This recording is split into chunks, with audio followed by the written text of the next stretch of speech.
हिंगोलीतून एक मोठी बातमी समोर येत आहे। स्वातंत्र्य दिनाच्या ध्वजारोहण सोहळ्यानंतर पालकमंत्री नरहरी झिरवाळ यांनी उपोषणकर्त्यांशी कोणताही संवाद न साधता काढता पाय घेतल्याने हिंगोलीत वातावरण चांगलेच तापले आहे। प्रशासनाच्या आणि पालकमंत्र्यांच्या या उपेक्षेवर संताप व्यक्त करत आज उपोषणकर्त्यांनी थेट जिल्हाधिकारी कार्यालयासमोर रस्ता रोको आंदोलन केले। दरवर्षी ध्वजारोहणानंतर पालकमंत्री जिल्हाधिकारी कार्यालयासमोर उपोषणाला बसलेल्या नागरिकांची भेट घेऊन त्यांच्या मागण्या जाणून घेतात अशी परंपरा आहे। मात्र यावर्षी जिल्हाधिकारी कार्यालयात आयोजित बैठकीत शक्तीपीठ महामार्गाविरोधात शेतकऱ्यांनी प्रचंड गोंधळ घातला। परिस्थिती तणावपूर्ण होताच मंत्री महोदयांनी आपला दौरा घाईघाईने आटोपता घेतला आणि तेथून काढता पाय घेतला। यामुळे उपोषणाला बसलेल्या लहुजी शक्ती सेना, दिव्यांग आधार संघटना आणि विविध सामाजिक घटकांची पुरती निराशा झाली।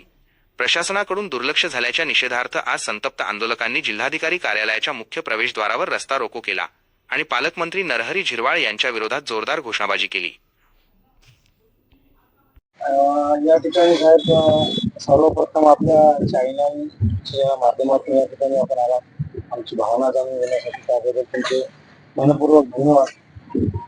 त्या ठिकाणी दिनांक 14 तारखेपासून त्याच्या अगोदरपासून या ठिकाणी आम्ही तर 14 पासून बसलो आणि 13 तारखेच्या अगोदरपासून काही लोक इथे उपोषणाला बसलेले आपापल्या संबंधित मागण्या घेऊन या ठिकाणी जो आपला झेंड्याचा कार्यक्रम होता तो कार्यक्रम झाल्यानंतर या ठिकाणी पालकमंत्री महोदय आपल्या हिंगोली जिल्ह्याचे 2 खासदार 3 आमदार सगळी मंडळी या ठिकाणी होती। कोणा आमच्या या उपोषणकर्त्याची दखल नाही घेतली। यांच्या मागण्या काय बसलेत आपले लोक जिल्ह्यातले यांच्याकडे कानाडोळा करून या ठिकाणाहून ते निघून गेले सगळे। मग आम्ही कोणाकडे जायचं? संबंधित ज्या डिपार्टमेंटचे लोक या ठिकाणी येऊन चौकशी करायला पाहिजे होती ते पण आले नाहीत। जिल्हाधिकारी कार्यालयासमोर रास्ता रोको करून आपल्या जिल्हाधिकारी कार्यालयामध्ये जाऊन आम्ही आमचे जे अगोदरचे जे निवेदन होते तेच आम्ही त्या ठिकाणी सादर केले।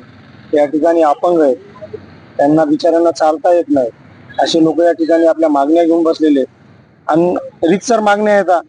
ज्या ठिकाणी झाले तर जे काही भ्रष्टाचार आम्ही जे काही सांगायलो या कागदामध्ये याची चौकशी करा, दोषींवरती कारवाई करा आणि आम्हाला या ठिकाणावर आमचं उपोषण सोडवा। जे पालकमंत्री साहेबांनी आमच्या या उपोषणकर्त्यांना भेट न दिल्यामुळे आज आम्ही सर्व उपोषणकर्त्याच्या वतीने आम्ही रास्ता रोको करून थेट जिल्हाधिकारी कार्यालयात जाऊन जिल्हाधिकारी साहेबांशी आम्ही निवेदनद्वारे आमच्या ज्या काही मागण्या आहेत त्यांच्या समोर त्या आम्ही ठेवलेल्या आहेत। आता लवकरात लवकर आमच्या मागण्या मान्य करून आमचं उपोषण सोडवा अशी आमची त्यांच्याकडे विनंती आहे। नाही, ज्यावेळेस आम्ही आतमध्ये गेलो साहेबांना निवेदन देऊन आलो मग नंतर ज्यांना काही चालता येत नव्हतं त्या अशा लोकांशी साहेब भेटून गेले। ज्यांची भेट झाली मध्ये त्यांना नाही भेटले आणि ज्यांच्या पायानं चालता येत नव्हते अशा लोकांना इथं भेटायला साहेब यांच्यावरती कारवाई करू म्हणले। आता बघू, आता आजचा दिवस तर आमचा इथंच आहे, उद्याचा इथंच आहे। जोपर्यंत कारवाई होत नाही आमच्या सर्व इथे उपोषणकर्त्यांना न्याय मिळत नाही तोपर्यंत आम्ही उठणार नाही।